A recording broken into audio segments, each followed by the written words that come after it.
Incredibly easy pesto style Alfredo pasta with roasted tomatoes and prosciutto, homemade breadcrumbs. Let's do it, people.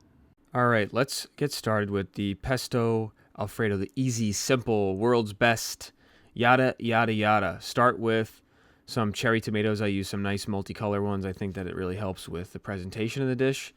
And we're going to just throw some typical Italian seasoning over those, dried basil, parsley, oregano, salt, and pepper, and then put them in the oven at 375 to roast off for about 20 minutes or so. Instead of having them, we're going to just roast them like this whole. So I punctured every single one so they didn't explode in the oven. So if you want to go ahead and do that, or you could certainly half them as well. But I think that it gives us a better look at the end.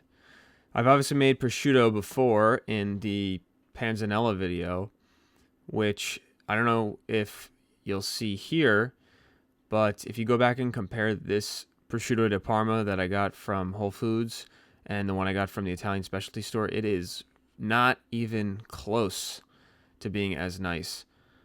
And that's okay. I mean, it still comes out really good and crispy, incredibly crispy, but it's pretty wild to think of how much a difference it makes if you go to a store like that.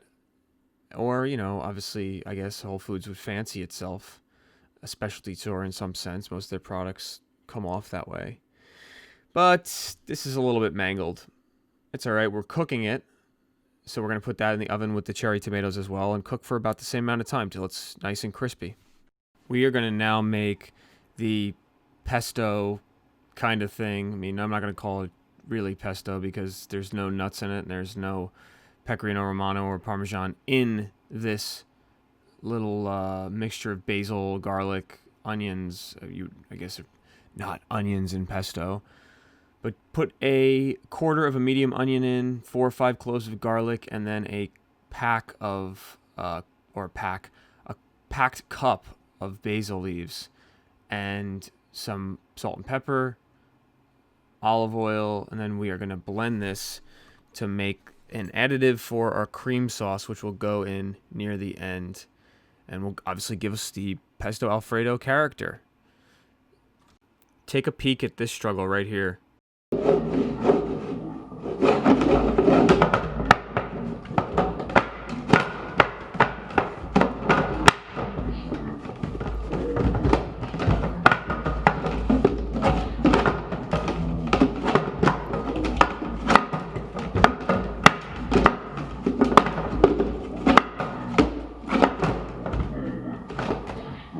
Woo!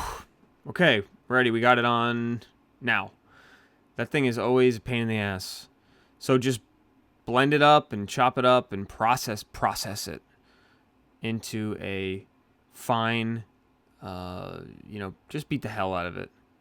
A paste, I'd say, but it's not going to have the consistency of a paste. Make sure you scrape it down. You know how kitchen equipment is and scraping things down. And just keep blending it. Make sure it's really liquefied. Make sure all the onions are really chopped up to almost nothing, because we're just going to put this straight into the cream sauce, so it's not going to be sauteing in the pan at all. And as always, I would say use good basil, very high quality basil.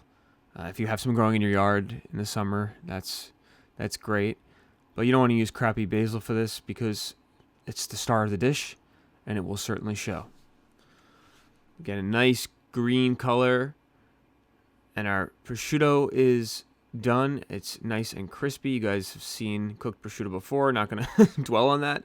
And cooked tomatoes, roasted in the oven. Very nice and juicy, sweet smelling. Chop up your prosciutto as soon as, let it sit for a couple minutes to dry off more of that moisture.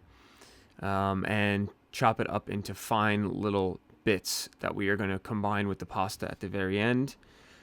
For the panzanella video, we left the strips really big because we didn't want them in every bite. But for this one, you want them completely throughout the dish. Now, this is probably the worst dump of pasta into a pot of boiling water I've ever seen. So salt some water and bring it to a boil, and then, well, first of all, right, okay, start with a bigger pot, right? Of course. But this is what I did because I a creature of habit, and it's just easier to manage. I don't want to clean a pot that's, twice that size, which is the next step up. Anyway, throw about 3 tablespoons of butter in a saucepan and melt that down. As soon as the butter is nice and hot and bubbly, you are going to introduce 5 tablespoons of all-purpose flour and continuously stir it together to create a roux.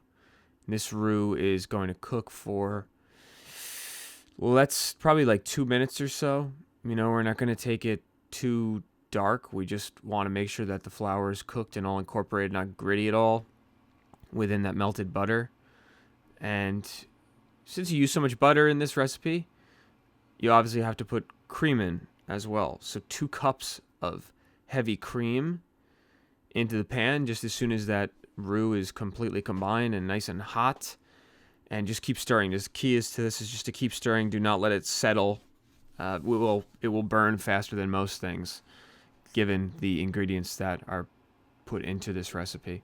Salt and pepper, a little bit more. We've already put a lot in, so just a little bit more. And then the pesto, the mock pesto with the onions and the garlic. Stir that in. Watch this come together in a nice, really light green color. And we are just going to bring that up to a simmer/boil. And again, you see how sticky that is and how bubbly. It's not spattering, but you do want to just keep hitting it with the whisk, or it will you'll enter some trouble territory. Once that is hot as it's going to get without it exploding, go ahead and dump the pecorino romano in, about a half cup, and stir it together so that it all melts. And we have here a Alfredo style cheese sauce, which is going to go on top of our pasta, which is done. We've put on the side. It's drained.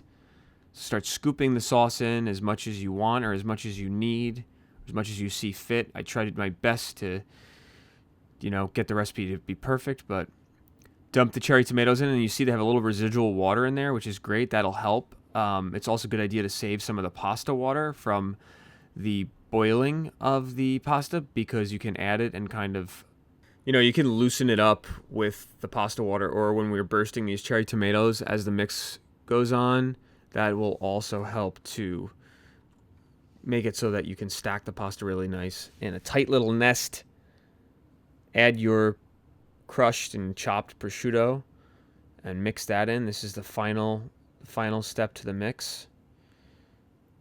The tomatoes will stay on the bottom of the bowl, but just keep working them up. And you're just gonna grab them at the end and put them on the very top. You could do it like this, like spin the pasta on the tongs so they make a nice little pasta nest. And then there you go. It's like eggs, eggs in a nest on top, which you can, when you plunge your fork in, it'll kind of burst and go into the pasta and wet the mixture. And finally, you can just top this pasta with some breadcrumbs. I'm using the homemade ones I made out of the Asiago hot dog buns a couple weeks ago, but use whatever you got on hand. So thank you for joining me, guys, and I'll see you soon. Enjoy. Let me know how it is. Take care. Be well. Be good.